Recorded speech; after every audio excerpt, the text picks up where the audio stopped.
Feliz sábado, hermanos. ¿Cuánto lo he extrañado a ustedes, eh? De verdad que tenía ganas de estar con ustedes ya. Y eso que no fue mucho, ¿eh? Fueron una semana, ¿no?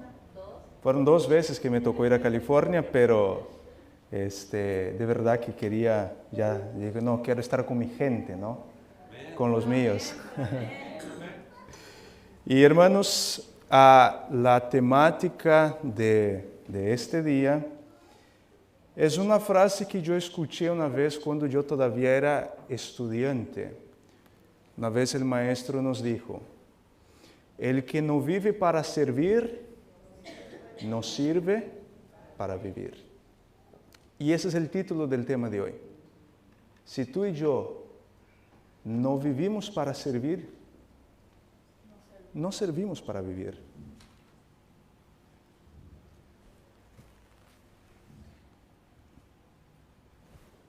Ok, está. Déjame sacar el control acá. Y el texto bíblico de esta mañana, ¿no? Nuestra lectura bíblica, viene hablando de cómo fue cuál fue el propósito de la vida del Señor Jesucristo. Él no vino aquí para ser servido por la humanidad. Y mira quién Él era: creador de todas las cosas, tan eterno cuanto es el Padre. Pero la Biblia dice que Él se despojó de toda su plenitud, se vació por completo. La palabra ahí es lo mismo, ¿no? Cuando dice despojar, es lo mismo que tú agarrar una botella con agua, derramar todo el agua que hay en la botella. Lo que hiciste fue despojar el agua de la botella. Prácticamente fue lo que hizo Cristo.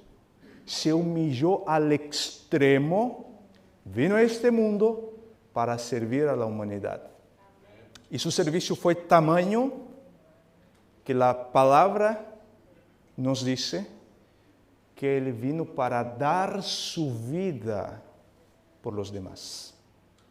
Esto fue lo que hizo Cristo.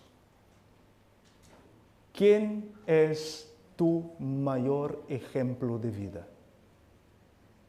¿Quién debería ser? Cristo. Pero si yo digo que Cristo es mi modelo, es mi ejemplo, es porque yo tengo que ser como ¿quién entonces? Como Cristo. No puedo ser como un actor famoso, una actriz, un deportista, un cantante. No. Si yo digo soy cristiano es porque yo soy como Cristo o estoy tratando de ser como Cristo. Pero esto se tiene que aplicar en toda la esfera de nuestra vida. No es solamente servir cuando me sirven, ayudar cuando me ayudan, trabajar cuando me apoyan. Yo debo servir aunque los demás no me estén sirviendo. Yo debo ayudar aunque no me estén ayudando. Yo debo trabajar aunque esté solo. Porque Cristo en más de una ocasión, Él se encontraba solo. En el momento más crucial de la vida, de la historia de la humanidad, en el huerto de Getsemaní, ¿cuántos estaban con Cristo allí? ¿Cuántos fueron con Él? No. Todos los discípulos fueron con Él, con excepción de uno. Avanzaron un poco más, 3. Entonces, es decir, habían 11 con Jesús. Pero literalmente ellos estaban con Jesús. Físicamente sí. Pero en el propósito, en el sentir, no estaban con Cristo. Él se sentía solo y en este momento el caso de todo el universo estaba siendo decidido. Ahora le hago la pregunta. De igual manera, hoy en día, el caso de este mundo está siendo decidido. Estamos viviendo en la hora del juicio. ¿Y cómo se encuentra Cristo? ¿Será que verdaderamente tú y yo estamos con Cristo? ¿O estamos físicamente nomás? Esto acá cada quien conteste para sí. Tú literalmente, porque la pluma inspirada del libro Cristo en su santuario dice que la fe del Israel moderno tiene que estar ¿dónde? En el santuario celestial. Acompañar al Señor Jesucristo y acompañarlo ¿hasta dónde? Hasta el lugar santísimo. Y en el lugar santísimo el Señor está haciendo ¿qué? Intercediendo. Él está en el lugar santo. Él está entre el lugar santo y el lugar santísimo. Pero en el lugar santísimo, ¿cuál es la obra que Él está realizando? Expiación. Está decidiendo el caso de la humanidad. Es decir, tú y yo, ahora no físicamente porque es imposible para nosotros, pero espiritualmente, nuestra fe tiene que estar dentro del santuario celestial más específico, en el lugar santísimo.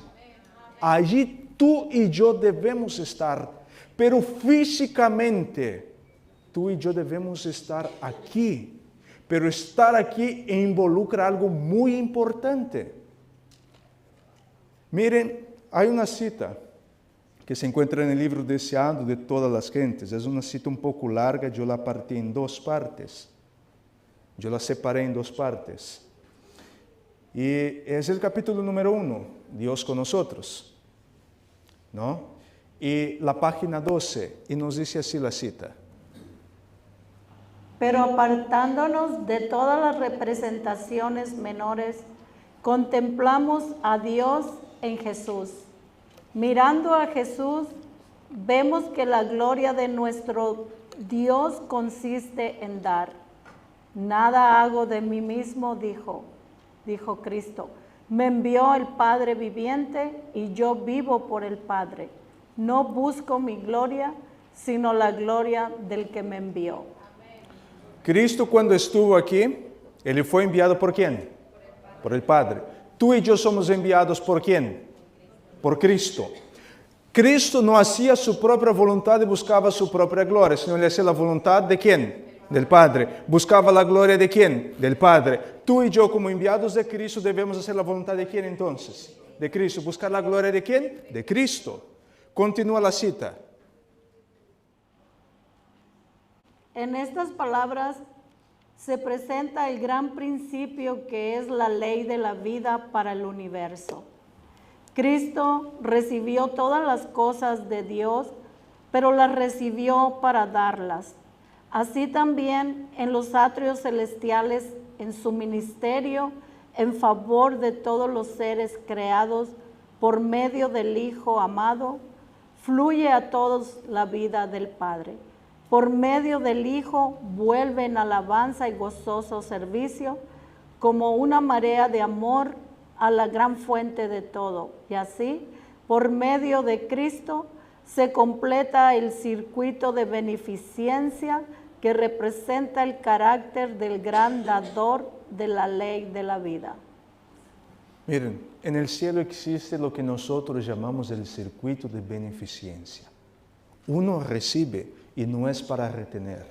Uno recibe y es para qué? Para dar. Podemos ver claramente este circuito de beneficencia en el libro, no vamos a abrir, pero en el libro de Apocalipsis, el capítulo 1. ¿La revelación de quién? ¿Que recibió de quién? ¿Y Jesús entregó a quién? A su ángel. ¿Y el ángel entregó a quién? A Juan. ¿Y Juan entregó a quién? A la iglesia. Entonces, todos los que reciben tienen que dar. Esto es el circuito de beneficencia del cielo.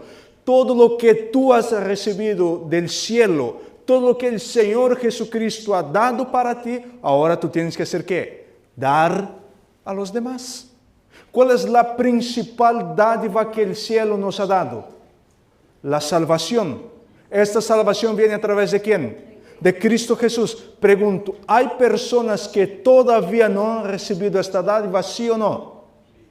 Muchísimas. Hay muchas personas que todavía no tienen la bendición, el privilegio que tú y yo tenemos. de la salvación en Cristo Jesús, esta bendita esperanza. ¿Y la culpa de quién es que estas personas todavía no han recibido? Mía. Es mía. Porque yo, como hijo mimado, existe en español, ¿verdad? La palabra mimado.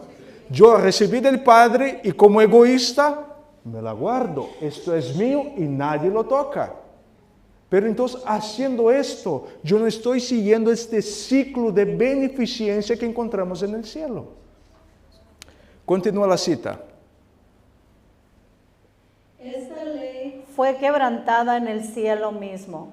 El pecado tuvo su origen en el egoísmo. ¿Cuál ley es la que fue quebrantada en el cielo? La ley de Dios, pero específicamente, ahí viene diciendo, allá la ley del cielo, ¿cuál es? Es dar. ¿El pecado consiste en qué? No, el pecado consiste en qué. ¿En qué consiste el pecado? En el egoísmo, en no dar. Entonces ahora, ¿cuál era la función de Satanás? Bueno, de Lucifer, ¿no? Allá en el cielo. ¿Él era un qué? Querubín protector. Él estaba en la presencia de Dios. Él recibía la luz de Dios, la gloria de Dios. El deber de él, ¿cuál era? Salir y compartir esto con los ángeles. ¿Pero qué hace este egoísta? Lo detienen para él y ahora es, no, esta es mi luz, esta es mi gloria. Yo soy el mejor aquí. Y entonces ahí consiste el pecado. El pecado consiste en el egoísmo. Porque el espíritu del cielo es un espíritu abnegado. Dar sin esperar recibir nada en cambio. Pero en el momento en que tú y yo recibimos y no compartimos, entonces estamos teniendo el mismo espíritu que tuvo Satanás allá en el cielo. Hermanos, todos nosotros ya estamos llegando al fin del año. Estamos en el mes de noviembre, nos queda un mes y unos días para terminar el año. Cada quien sabe cómo fue su vida este año. Cada quien sabe si ha seguido la ley del cielo, el circuito de beneficencia, el espíritu abnegado, o si hemos tenido el espíritu de Satanás, el egoísmo. Pero lo que a mí más me encanta del carácter de Dios, que aparte de ser un Dios abnegado, un Dios de amor, un Dios misericordioso, Él es un Dios de nuevas oportunidades. Amén. Y el Señor nos está dando una nueva oportunidad. Amén. Y es una oportunidad de servir a Él, servir en su obra, servir en su causa, en su casa. Ahora la pregunta es, ¿qué haremos nosotros con el llamado de Dios? ¿Qué iremos contestar al Señor? Porque el Señor dice, ¿a quién enviaré? ¿Y quién ha de ir por mí? Pero ¿quién dice? Ahora, ¿quién da la respuesta? No son los ángeles, no son los mundos que no cometieron pecado, no son los del mundo. ¿Quién son los que tienen que dar la respuesta? Yo. Porque si yo pongo nosotros, aquí conteste él. Yo soy el que tiene que dar la respuesta. La respuesta nace de mí. Pero si yo tengo el Espíritu de Cristo, si yo tengo el Espíritu de Cristo en mi vida, yo voy a decir, heme aquí, envíame a mí. Pero si yo tengo un espíritu de egoísmo, de detener las cosas, retener las cosas, voy a decir, hoy no, Señor. Mejor más adelante. Todavía no. Quiero descansar. Estoy cansado. Ya no puedo. Nadie quiere ayudar. He hecho todo solo. ¿Cuántas veces Cristo ha hecho todo solo? Una y otra vez. Siempre Cristo, lamentablemente, ha estado solo. Porque los que seguían a Cristo, los que estaban con Cristo, los que decían que amaban a Cristo, estaban por buscar beneficios egoístas, beneficios propios. Él sabía que lamentablemente nadie entendía su misión. Los discípulos no entendieron la misión de Cristo. Solo fueron a entender la misión de Cristo después que Él murió y ascendió al cielo. ¿Cuál era el mayor deseo de los discípulos cuando ellos entendieron la misión de Cristo? ¿Sabes cuál era? Una nueva oportunidad. Poder estar de nuevo con Cristo. Escuchar las enseñanzas de Cristo, pero ahora con una visión diferente, para aprovechar toda la oportunidad que el Señor les había dado. Pero lamentablemente este deseo no fue posible, porque Cristo ya había ido al cielo. Pero como yo les mencioné, Dios es un Dios de nuevas oportunidades. Cristo físicamente ya no podía estar con su iglesia. ¿Y ahora quién Cristo envía? El Espíritu Santo, el Consolador. Y el Consolador estará con la iglesia ¿hasta cuándo? Hasta el fin. Y entonces el Señor dio una nueva oportunidad. Pregunto, ¿los discípulos aprovecharon esta oportunidad, sí o no? Sí. Por supuesto que sí. Y Dios, hoy, 4 de noviembre, Dios nos quiere dar una nueva oportunidad. El Señor te quiere dar una nueva oportunidad para quizás hacer lo que no hemos hecho, o hacer mejor, o a dedicarnos más todavía. Pero algo que debemos entender, si hay algo que caracteriza a Dios, aparte de su misericordia, de nuevas oportunidades, otra cosa que nos caracteriza mucho a Dios, encontramos en 1 Corintios, capítulo 14. 1 Corintios, capítulo 14, versículo 33. 1 Corintios, capítulo 14, versículo 33, nos dice así. Pues Dios no es Dios de confusión, sino de paz, como en todas las iglesias de los santos. Dios es un Dios, ¿no es un Dios de qué? Confusión, o podríamos poner un Dios de desorden, sino que Él es un Dios organizado y que busca la paz, la armonía.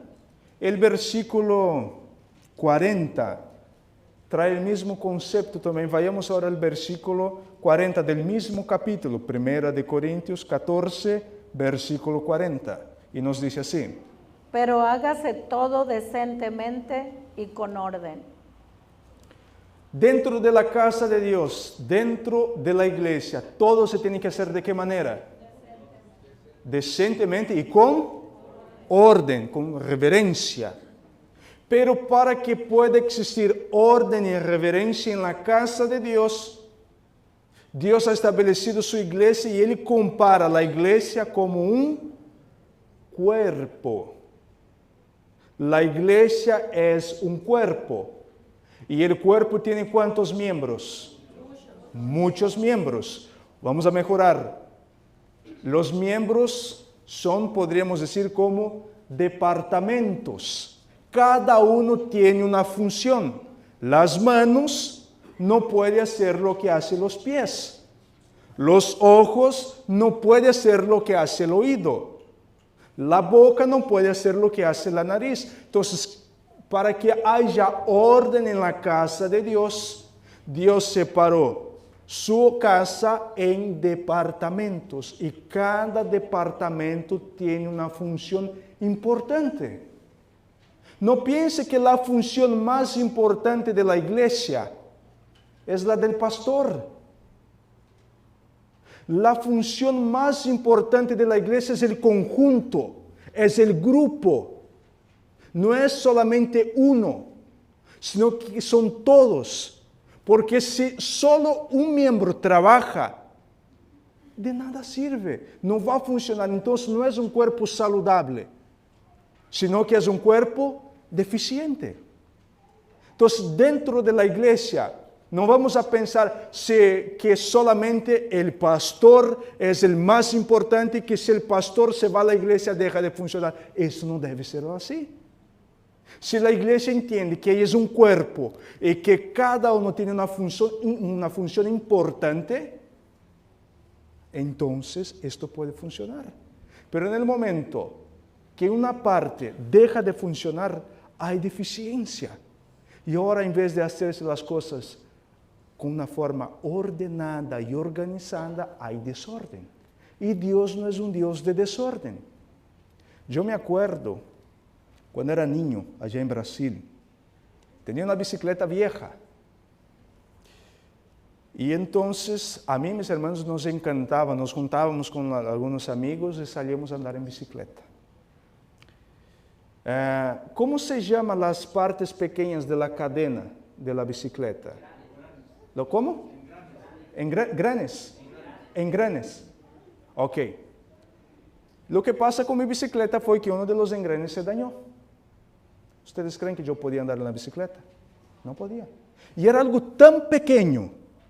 A vista humana era algo tan insignificante, pero sin esta partecita yo no podía usar mi bicicleta.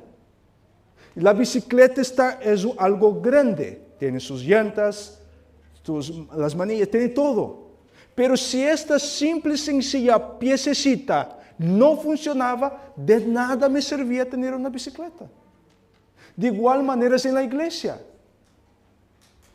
Para que la iglesia pueda funcionar armoniosamente, todos tienen que estar en la misma sintonía. Todos tienen que estar encajados perfectamente, hay que haber un encaje perfecto para que una iglesia pueda funcionar perfectamente. Porque si no hay desorden, y donde hay desorden, Dios no puede estar. Porque Él no tolera, Él no acepta, no le gusta, le ofende su santidad, el desorden. A Él no le gusta el caos. ¿A quién le encanta el caos? Satanás. Porque Él viene a implementar el caos en la obra perfecta que ha hecho Dios. Él es el originador del caos. Vamos a regresar un poquitito, 2 capítulos, a 1 Corintios capítulo 12. Vamos a leer del versículo 4 al versículo 5. 1 Corintios capítulo 12, versículo 4 al versículo 5 nos dice así. Ahora bien, hay diversidad de dones, pero el Espíritu es el mismo. Y hay diversidad de ministerios, pero el Señor es el mismo. ¿Todos los departamentos son establecidos por Dios, sí o no? Sí. Por supuesto que sí. Desde el departamento que a vista humana puede parecer algo tan insignificante, fue establecido por Dios. El mismo Dios que tiene que dirigir al pastor es el mismo Dios que dirige a aquel hermanito que fielmente todos los días está para abrir la iglesia. Porque es el mismo Dios, porque Él ha establecido el orden en su iglesia. Él ha establecido el orden en su pueblo. Hay muchos dones, hay muchos talentos, pero todos los dones provienen ¿de quién? De Dios. Todos los que tienen los dones tienen que glorificar ¿a quién entonces? A Dios. Mire lo que la sierva del Señor nos dice en el libro Servicio Cristiano, página 13. Dios exige que cada uno sea un obrero en su viña. Has de aceptar la obra que ha sido puesta a tu cargo y has de realizarla fielmente. Dios exige que, yo lo puse bien en grande para que todos pudieran ver. Dios exige que cada uno, entonces no es opcional. Dios exige que cada uno que esté en la iglesia, que tenga sus nombres escritos en el libro de la iglesia, sea un ¿qué? Un obrero en la viña del Señor. Y a mí me gustó mucho el servicio de canto. Yo no me puse de acuerdo con ellos, pero hablaron del trabajo hacia Dios. Todos aquí cantaron, pero la pregunta es, ¿cuántos cantaron desde el corazón o de los labios para afuera? Hay que entender que más que una música es una oración. El servicio de canto es una oración cantada hacia Dios. Y entonces yo estoy diciendo, yo quiero trabajar por el Señor, yo quiero trabajar en la viña del Señor. Y estoy cantando fuerte y bonito Y el Señor hace el llamado y no, Señor, conmigo no cuentes. Entonces, es decir, yo estoy cantando de los labios para afuera. Y entonces estoy tomando el nombre del Señor en vano. Porque cada vez que tú y yo vamos a cantar, debemos cantar desde el corazón. Sintiendo lo que estás diciendo. Es una oración. Y viene diciendo, ¿aceptarás el cargo que Dios te ha dado? Ser adventista del séptimo día no es cualquier cosa, es una misión. Pertenecer a esta iglesia es pertenecer a una misión. Es pertenecer a un propósito sagrado y divino. Entonces tú no estás aquí por casualidad. No estás aquí porque hay un hermano me invitó y vine y me gustó y aquí estoy. No, si tú estás aquí es porque Dios te trajo. Porque Dios quiere utilizarte. Porque Dios exige que tú seas un obrero en su obra. Pero para que la palabra de Dios pueda ser predicada, primero tú y yo debemos asumir un compromiso con Él. Porque, hermanos, ¿dónde se predica la palabra de Dios? En la iglesia, más que nada. También se predica al aire libre, afuera, en los hospitales y todo lo demás. Pero ¿dónde es que la gente se reúne? En la iglesia. Entonces es decir que no es solamente el pastor que es el obrero. Todos aquellos que están en la iglesia tienen que ser obreros porque tienen un papel importante que desempeñar. Si yo no hago esto, entonces tengo un problema. La verdad, todavía no he entendido el propósito por el cual estoy aquí. Mira, Servicio Cristiano, página 19, nos dice así. El Salvador dio su preciosa vida para establecer una iglesia capaz de asistir a los que sufren, a los tristes y a los tentados. Una agrupación de creyentes puede ser pobre, inculta y desconocida. Sin embargo, en Cristo puede realizar una obra en el hogar, en la comunidad y aún en tierras lejanas, cuyos resultados alcanzarán hasta la eternidad. ¿Cuántos dicen amén? Amén. Mire, no importa si tú no has ido a la universidad. No importa si tú no eres famoso. A Dios no le importa esto. A Dios no le interesa nada de esto. Porque mira, hermanos, para existir la iglesia, tuvo que pasar algo muy importante. Y la cita nos dice que fue la vida de Cristo. Para que su iglesia pudiera ser establecida, Él tuvo que venir acá y entregar su vida por nosotros. Y muchas veces pensamos, no, es que yo no fui a la universidad, es que yo no he estudiado, es que yo la verdad soy muy inculto, soy muy tímido. Es que, ¿cómo voy a predicar si yo no soy famoso, no tengo un apellido famoso? Hermanos, con 11 hombres, el Señor Jesucristo cambió el mundo. Con 11 hombres. ¿Cuál era la profesión de ellos? Pescador. Algunos, la profesión más sencilla que existía. Hombres iletrados. Claro que el Señor también utilizó a grandes hombres, como Pablo, que tenía aproximadamente 7 graduaciones. Hablaba 7 idiomas. Tenía muchas graduaciones, un hombre muy preparado, muy capaz. Pero también utilizó a Pedro, que era un pescador. Un hombre que era un poco, no se expresaba muy bien. Pero fue uno de los pilares de la iglesia. Fue uno de los hombres más importantes, claro, porque él se dejó ser importante, porque él dejó que el Espíritu Santo lo utilizara.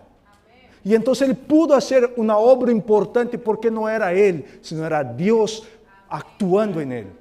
Y eso es lo que el Señor quiere hacer contigo. No importa, Señor, pero yo no tengo graduación.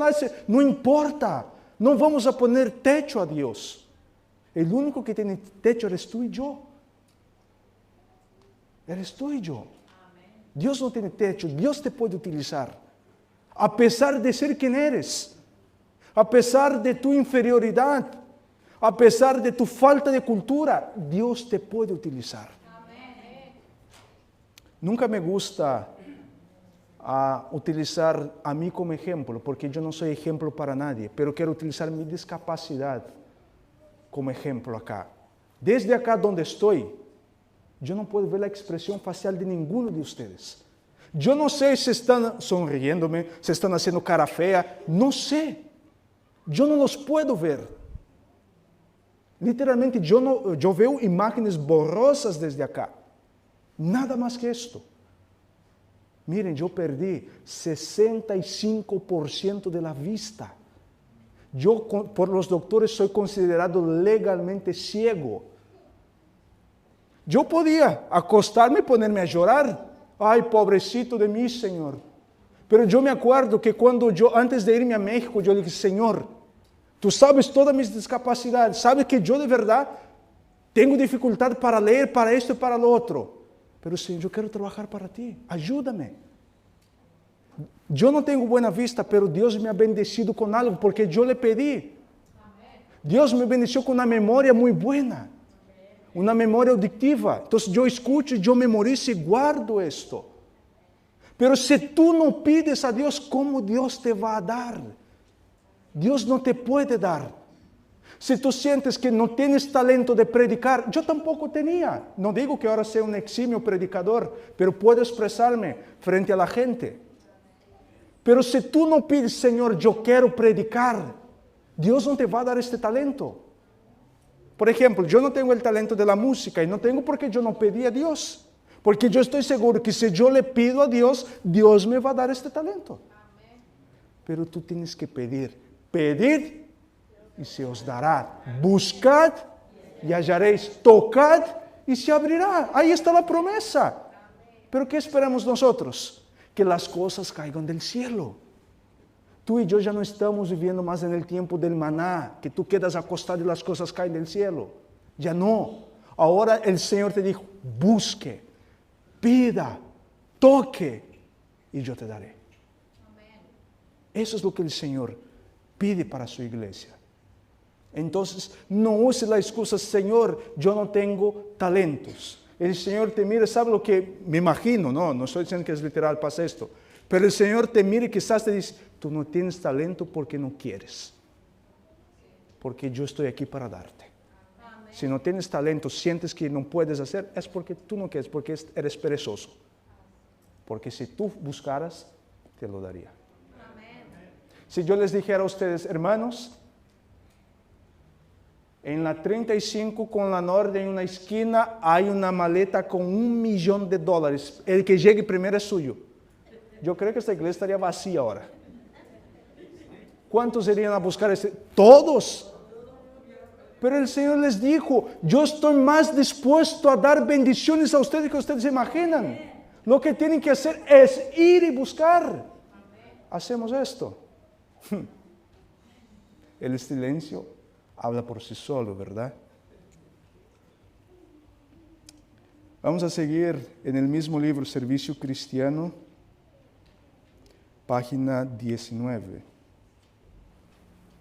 Por débil e imperfecta que parezca, la iglesia es el objeto al cual Dios dedica en un sentido especial su suprema consideración. Es el escenario de su gracia, en el cual se deleita en revelar su poder para transformar los corazones. ¿Cuál es la mayor preocupación de Dios? El mayor interés de Dios. ¿Es por quién? Es por su iglesia, por nosotros, por ti. Él se deleita en dar las bendiciones a la iglesia. Él se deleita, es lo que Él quiere, porque es en la iglesia donde las personas van a encontrar lo que ellas necesitan para que sus corazones sean ¿qué? Transformados. Pero mis queridos hermanos, vuelvo a decir, el obrero no es solamente aquel que predica los sábados. El obrero son todos aquellos que están dentro de la iglesia. Todos nosotros, cada uno de los que... Yo creo que acá tenemos como más de 40 personas acá hoy. Cada uno de los que están aquí, desde el más pequeño hasta el más anciano, deben ser obreros en la casa de Dios. Amén. Volvamos a 1 Corintios capítulo 12 y vamos a ver de nuevo el versículo 5. 1 Corintios capítulo 12, versículo 5. Y hay diversidad de ministerios, pero el Señor es el mismo. Una vez más, entonces, hay diversidades de departamentos, diáconos, diaconisas, ancianos, obra misionera, salud, niños, jóvenes, Dorcas, música, sonido, grabación, sociedad de jóvenes, escuela sabática. Hay diversidad de departamento, hay una diversidad, pero quien te llamó no fue el hombre. Quien te llamó no fue el pastor de tu iglesia. Quien te llamó no fue la junta de nombramiento. Porque los que participan de la junta de nombramiento, antes de empezar cualquier junta de nombramiento, ¿qué es lo que se hace? Se pide la dirección ¿de quién? Del Espíritu Santo. Para que el Señor dirija y que el Señor elija quién Él quiere que trabaje en su iglesia. Y entonces cuando llega la invitación, no es el hombre que te está llamando, es el mismo Altísimo que te está llamando. Entonces cuando tú dices no, no está diciendo no a la junta, no está diciendo no al pastor, sino que estás diciendo no a Dios. Es que no hay otras, no, yo no pienso que es así, yo no piense esto. Estás diciendo no al Señor. Vamos a ir avanzando. Servicio Cristiano, página 19. Alguien debe cumplir la comisión de Cristo. Alguien debe continuar realizando la obra que Él comenzó en la tierra. Y a la iglesia se le ha concedido este privilegio. Con este propósito ha sido organizada. Miren acá, alguien tiene que continuar ¿con qué? Con la comisión del Señor. Alguien tiene que hacer la obra. ¿Y a quién fue confiada esta obra? ¿Quién es la iglesia? Yo soy la iglesia. A mí me fue confiada esta obra. Si yo estoy en la iglesia no es meramente el edificio de 4 paredes, porque el Espíritu Santo no habita en edificios de 4 paredes. El Espíritu Santo habita en corazones. El Espíritu Santo habita en personas. Y las personas son la iglesia de Cristo. Es decir, tú, yo, soy la iglesia de Cristo. Y a mí me fue confiada esta misión. Continuar y concluir con la obra que el Señor empezó. ¿Qué privilegio más grande es este, hermanos? Miren, tú y yo estamos viviendo en la proclamación del mensaje del tercer ángel. Amén. Tú y yo estamos a las puertas de la Canaán celestial. Amén. Hermanos, Jeremías hubiera querido vivir en esta generación. Elías, Noé, Daniel, estos grandes hombres del Antiguo Testamento, grandes hombres del Nuevo Testamento, desearían vivir en esta generación, porque esta es la generación que va a ver el cielo abrirse como un pergamino y el Señor Jesucristo venir en las nubes del cielo con poder y gran gloria. Esta es la generación. Estos hombres querían vivir en esta generación, pero el Señor confió a ti, te llamó a ti para vivir en esta generación y cumplir con la obra que fue empezado aproximadamente 2000 años atrás. Pero la obra del Señor es más antigua que esto. Este mensaje empezó a ser predicado en Génesis, después que fueron echados del huerto del Edén. Allí empezó a ser predicado este evangelio, este mensaje. Por eso que yo digo, nuestro mensaje es un mensaje milenar. De casi 6.000 años es nuestro mensaje. Nuestra obra no empezó en 1844. Nuestra obra pasa de esto, es más atrás todavía. Porque en toda la generación, en toda la historia de la humanidad, Dios siempre ha tenido ¿qué? Un pueblo que trabaja para Él. Tú y yo solo estamos dando continuidad a la obra que hizo Elías, a la obra y la predicación que dio Noé, a la obra de Daniel, porque tú y yo ahora estamos viviendo en la visión de Daniel. Tú y yo estamos viviendo en los dedos ya de la estatua de Daniel 2. El Señor te ha llamado para esto. ¿Te vas a atrever a decir, no, Señor, yo no quiero? Vamos. Servicio Cristiano, página 20. Mira lo que nos dice acá. ¿Por qué entonces no han aceptado los miembros de la iglesia esta responsabilidad? Ahora la pregunta es para ustedes y para mí. ¿Por qué hay miembros que no han aceptado esta responsabilidad? Si la obra es la obra de Cristo, la obra que el Señor ha confiado, la pregunta es, ¿por qué hay miembros que no aceptan esta responsabilidad? Pero esto es algo que yo no puedo contestar. Eso es algo que cada quien va a contestar. ¿Por qué yo digo no cuando me llaman? ¿Por qué yo digo no cuando me invitan a participar? A veces se dice que no es el talento. ¿Por qué? ¿Por qué cuando el anciano te invita a pasar, tú dices, no, a mí no? ¿Por qué cuando te invita a participar en la sociedad de jóvenes dices no? Pero peor, ¿sabes qué es todavía? Y hermanos, una vez más, no es un regaño, ¿ok? Eso es un mensaje del cielo para nosotros. Amén. Peor todavía es cuando yo digo sí y llega la hora que digo no. Mejor es no prometer que prometer y no cumplir. Con eso yo no estoy diciendo acá que entonces diga no de frente. Por supuesto que no. Pero la palabra del cristiano es sí, no. Pero cuando tú aceptaste al Señor en las aguas bautismales, ¿qué dijiste? Sí. Trabajaré para el Señor, apoyaré a la iglesia, predicaré el Evangelio y apresuraré la venida del Señor Jesucristo. Pero ahora toca cumplir con la promesa. Porque ya hicimos la promesa. El día que aceptamos al Señor Jesucristo, ya hicimos la promesa.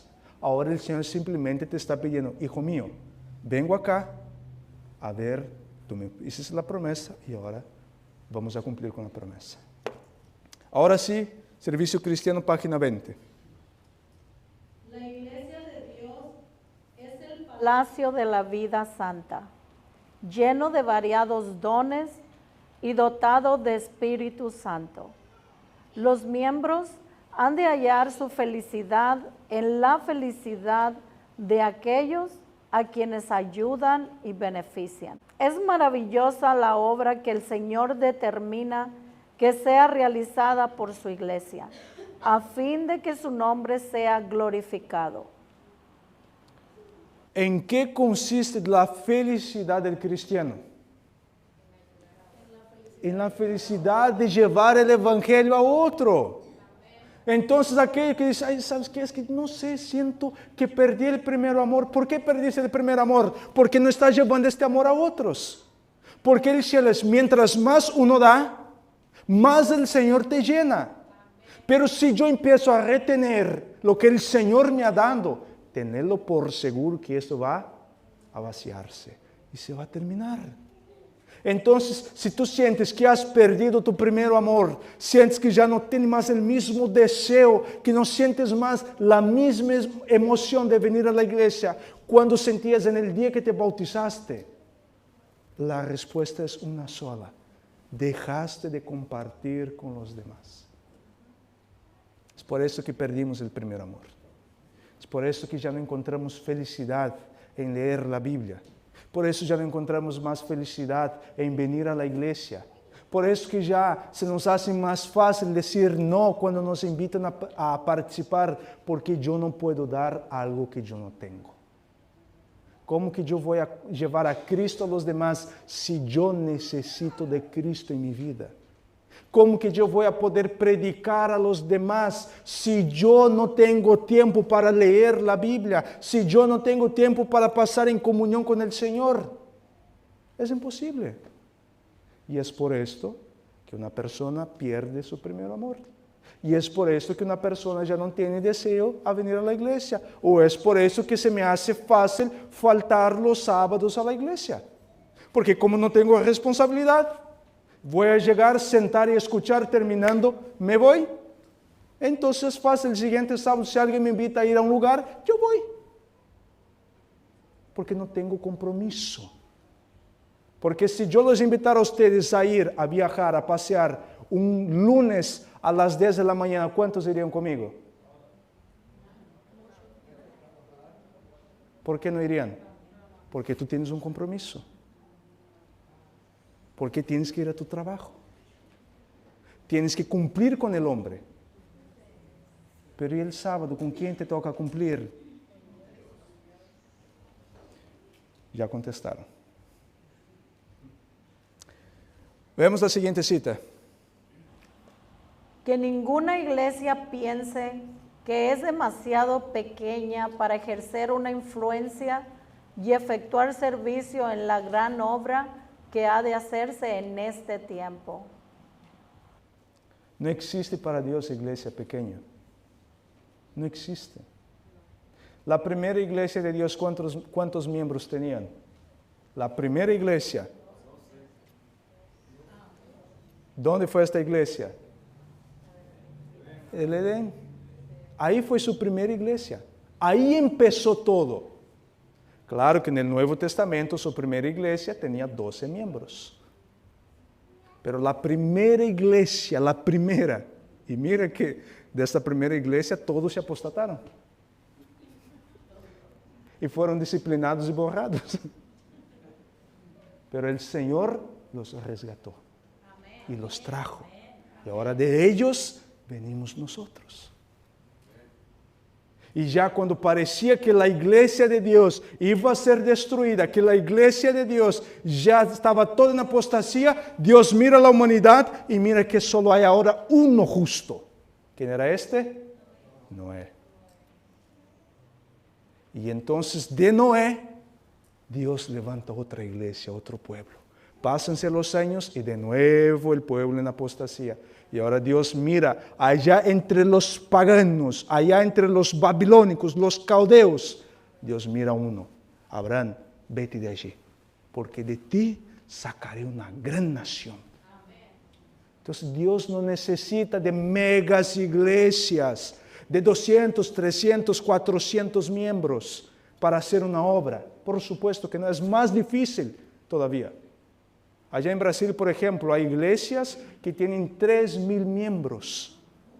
Megas iglesias. Hablan de la conferencia, ¿no? Megas iglesias. Pero Dios no se preocupa con la cantidad, siempre me confundo. Dios se preocupa con ¿qué? Calidad. Eso es lo que a Él le importa. Entonces no pensemos, somos una iglesia muy pequeña, ¿qué? A Dios no le importa esto. Si es una iglesia pequeña pero consagrada, Dios puede mover una nación. Porque el movimiento adventista empezó con ¿cuántos? ¿Con cuántos empezó después del chasco? 50. Y hoy, según los estudios, son más de 20 millones. Pero Dios empieza con poco. Dios siempre ha trabajado con un remanente, con aquellos que las grandes corporaciones, los grandes movimientos, este grupito ¿qué va a hacer? Pero con este grupito, si se consagra a Dios, Dios puede hacer mucho. Amén. La siguiente cita. Id a trabajar, hermanos. No son solamente los grandes congresos, asambleas y concilios los que contarán con el favor especial de Dios. El esfuerzo más humilde de amor abnegado será coronado con su bendición y recibirá su gran recompensa. Haced lo que podáis y Dios aumentará vuestra capacidad. Esto es algo que es muy importante. Nosotros nos preocupamos y nos dedicamos al extremo cuando hay grandes eventos. Es que va a venir tal orador de tal lugar. No, vamos ahí a mover cielo y tierra para que todo esté perfecto. Vamos a hacer esto y vamos a hacer el otro. ¿Y la iglesia cómo se ve? Llena y bonita. El sábado siguiente, después de la campaña, ¿qué pasa? ¿Y qué pasó con todos aquellos que se comprometieron a apoyar? Entonces no son los grandes eventos lo que importa a Dios. Claro que Dios actúa con fuerza en los grandes eventos, pero es el sábado con sábado. Es allí que yo muestro mi fidelidad hacia Dios. Es allí que yo voy a trabajar para Dios. En los eventos pequeños, que son los sábados, que estamos solo nosotros acá. No es menos importante que un sábado cuando viene un predicador de afuera. Es igual de importante porque todos los sábados, el invitado de honor, ¿quién es? Ahí está. Él es el invitado de honor. Y para él uno tiene que dar el 100. Vamos a 1 Corintios capítulo 12, versículo 27. 1 Corintios capítulo 12, versículo 27. Vosotros, pues, sois el cuerpo de Cristo y miembros cada uno en particular. ¿Cuántos son el cuerpo de Cristo? Todos. Todos aquí son el cuerpo de Cristo, porque usted comporta la iglesia de Cristo, tú eres la iglesia de Cristo. Pero este edificio ahora sí necesita de todos. Este edificio necesita, para que pueda funcionar perfectamente bien, la casa de Dios ahora se va a necesitar de todo el cuerpo, de todos los miembros del cuerpo de Cristo. Versículo 28 al 30. Puso Dios en la iglesia primeramente apóstoles, luego profetas, lo tercero maestros, luego los que hacen milagros, después los que sanan, los que ayudan, los que administran, los que tienen don de lenguas. ¿Son todos apóstoles? ¿Son todos profetas? ¿Todos maestros? ¿Hacen todos milagros? ¿Tienen todos dones de sanidad? ¿Hablan todos lenguas? ¿Interpretan todos? Muchas veces pensamos, no, el cuerpo de Cristo solo son los miembros de la junta directiva. No, tú eres, aunque yo no tenga un puesto en la junta directiva, que yo no sea el director de un departamento, yo también tengo una responsabilidad. Entonces, la junta de nombramiento no sirve solamente para elegir a los de la junta directiva, a los directores de cada departamento, y entonces ellos son los únicos que tienen que trabajar. No, somos todos. Porque no todos son apóstoles, no todos son profetas, no todos hablan en lengua, no todos interpretan, no todos tienen el don de sanidad.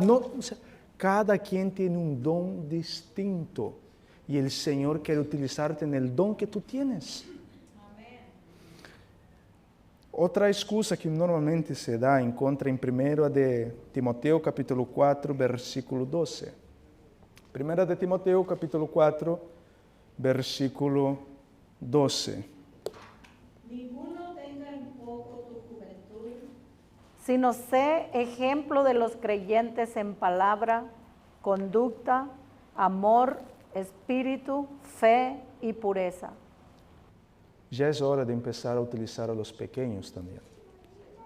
Ya es hora de nosotros como padres mostrar a nuestros hijos que ellos tienen una responsabilidad en la casa de Dios. Ya es hora.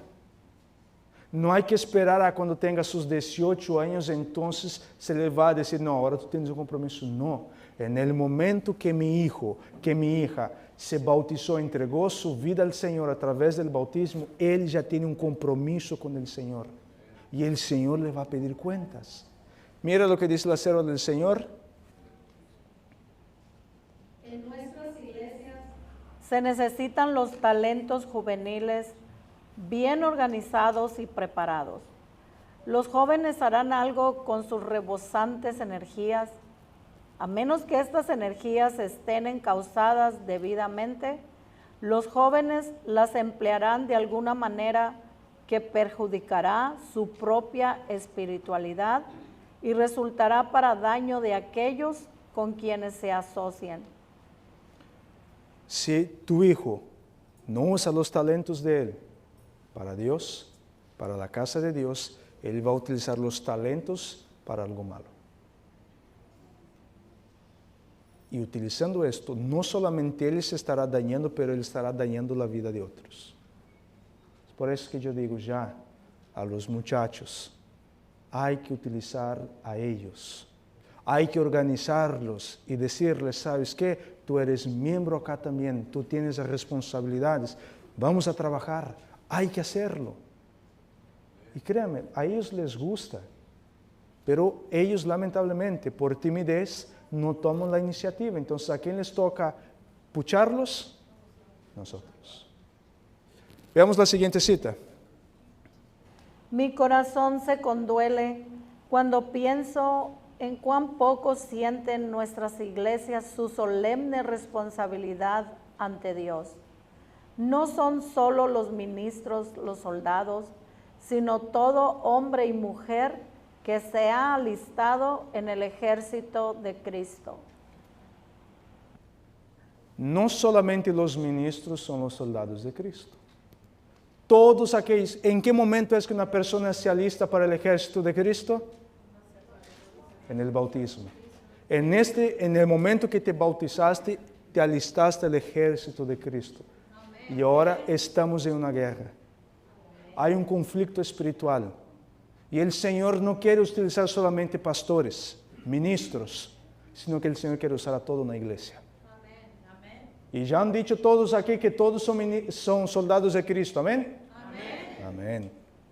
Vayamos ya para finalizar.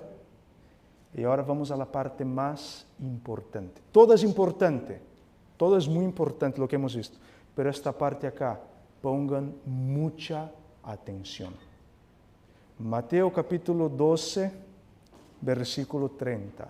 Mateo capítulo 12, versículo 30. Si de verdad no has puesto atención en todo el tema, te pido encarecidamente, ponga atención en esto acá ahora. San Mateo capítulo 12, versículo 30 nos dice así. El que no es conmigo, contra mí es, y el que conmigo no recoge, desparrama. En la obra de Dios no existe un campo neutral. En la obra de Dios no existe esto. No, yo no quiero involucrarme, no existe. Al no involucrarme, yo ya tomé mi lado. Al no involucrarme, yo ya elegí a quién voy a servir.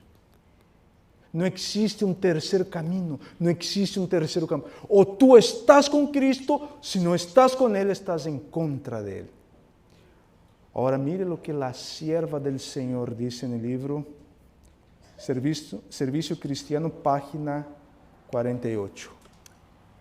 Satanás usa la descuidada y soñolienta indiferencia de los profesos cristianos para robustecer sus fuerzas y ganar almas para su bando.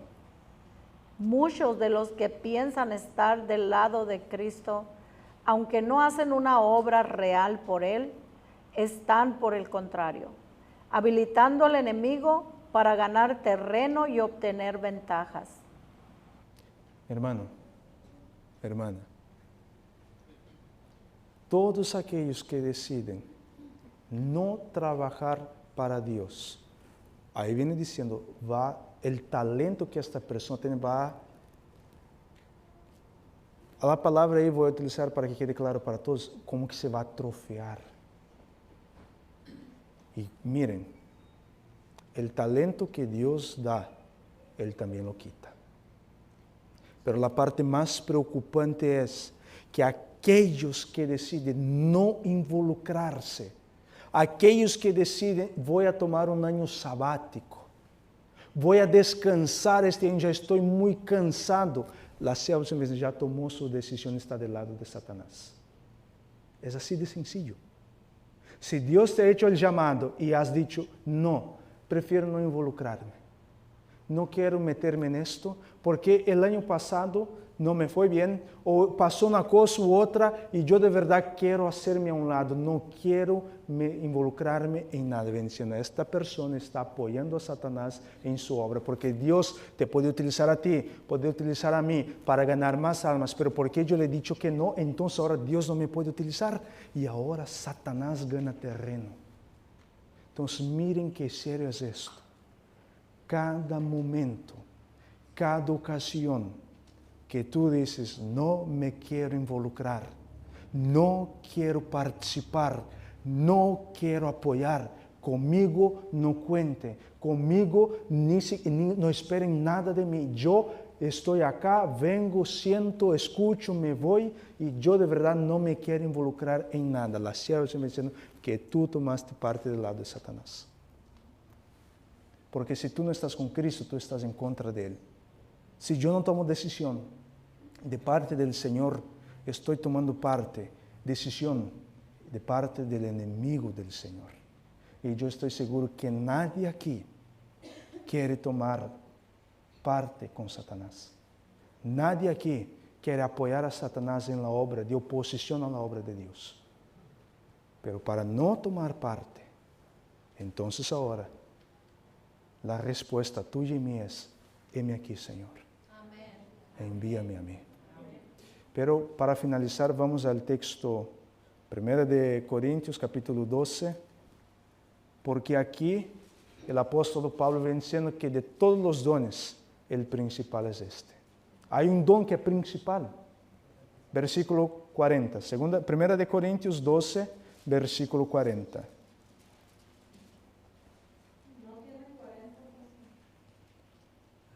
El último versículo de... Procurad pues los dones mejores, mas yo os muestro un camino aún más excelente. El apóstol Pablo viene diciendo que debemos buscar ¿qué? Los dones. Pero él muestra un camino mejor. El versículo, termina el versículo y el capítulo 13 ¿de qué nos empieza a hablar? Del amor. Esto es el principal de los dones y los talentos que Dios quiere dar a su iglesia. Ese es el principal don. Y este es el don que la iglesia necesita tener. Si la iglesia tiene este don, el don del amor, porque tampoco de nada me sirve pasar y hacer grandes obras si no tengo amor, de nada me sirve. Puedo conocer de profecías y predicar de profecías, pero si no tengo el amor, no soy nada. Puedo hablar en lenguas, pero si no tengo amor, nada soy. Puedo tener el don de sanidad, sanar a la gente, pero si yo hago por beneficio propio, estoy perdiendo mi tiempo. Pero una iglesia que tiene el amor de Cristo dentro de ella, esta iglesia nunca dirá no al Señor. Muchas veces nosotros hablamos de la unidad. Hay que haber unidad, que seamos un pueblo unido, que seamos una iglesia unida. Y yo sinceramente no veo si una iglesia es unida o desunida cuando se reúnen para fiestas, cuando se reúnen para salir a comer. Esto no define si una iglesia es unida o desunida. Lo que define si una iglesia es una iglesia que tiene unidad, lo que define si una iglesia es la iglesia que tiene el amor de Cristo. Es aquella iglesia que cuando se hace el llamado, vamos a salir a predicar, toda la iglesia decide irse. Ahí se ve la unidad de la iglesia, ahí se ve el amor de la iglesia.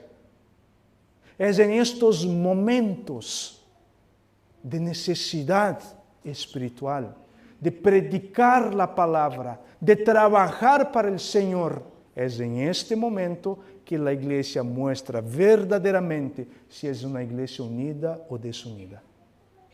Juntarnos para socializar está bien y es bueno, es saludable para una iglesia, pero que esta no sea la única unidad de la iglesia, sino que nuestra principal unidad sea como una cadena de una bicicleta. Estamos todos unidos para un fin, avanzar.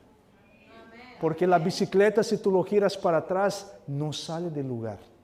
Las cadenas pueden girar y no vas a avanzar. Pero cuando todas las cadenas están, cuando todas las partes están unidas y tú mueves para adelante, entonces va. Y es lo mismo con la iglesia. Una iglesia unida nunca marcha para atrás. Una iglesia unida siempre va adelante y hacia adelante hasta la venida del Señor. Eso es lo que el Señor quiere para ti. Eso es lo que el Señor espera de ti. Y el Señor espera que tú le des la respuesta. Pero tenerlo bien claro, si la respuesta mía es negativa, ¿del lado de quién estoy? No soy yo quien lo dice. Ahí está la cita.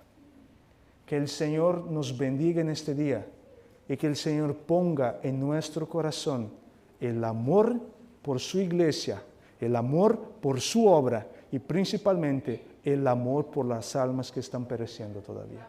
Que el Señor les bendiga y les guarde en este día. Este es mi deseo y mi oración.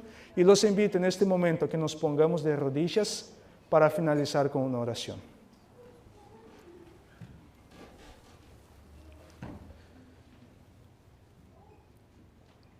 Bondadoso y eterno Padre Celestial, en esta hora, Señor, tu iglesia está de rodillas ante tu presencia.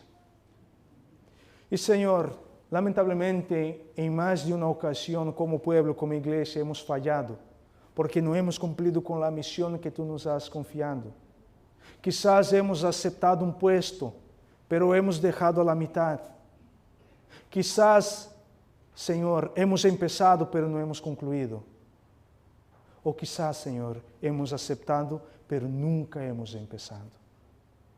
Pero, Señor, queremos en esta hora pedir que tú nos perdones. Amén. Pero también, Señor, perdónenos por las veces que hemos dicho no cuando tú nos has llamado. No queremos, Señor, estar de parte de Satanás. No queremos contribuir con la obra de tu enemigo, sino queremos apoyar en tu obra, Señor. Tú has confiado una misión importante a tu iglesia. Tu iglesia tú has puesto en este mundo para que ella sea luz y que tu iglesia alumbre este mundo con tu gloria, amén, con tu carácter. Y Señor, solamente llenos del Espíritu Santo podemos hacer esta obra. Y queremos pedir una doble porción de tu Santo Espíritu para que podamos, Señor, cumplir con la misión que has confiado a cada uno de nosotros. Pues yo soy tu iglesia.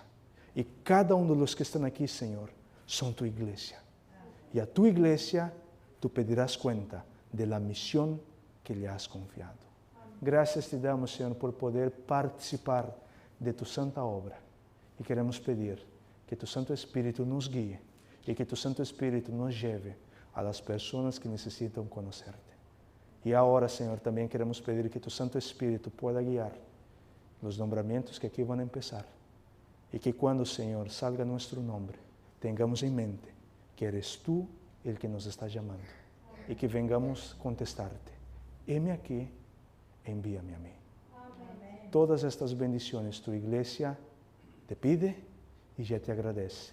Porque hacemos esta oración en el nombre de nuestro Señor y Salvador Cristo Jesús. Y tu iglesia dice, amén.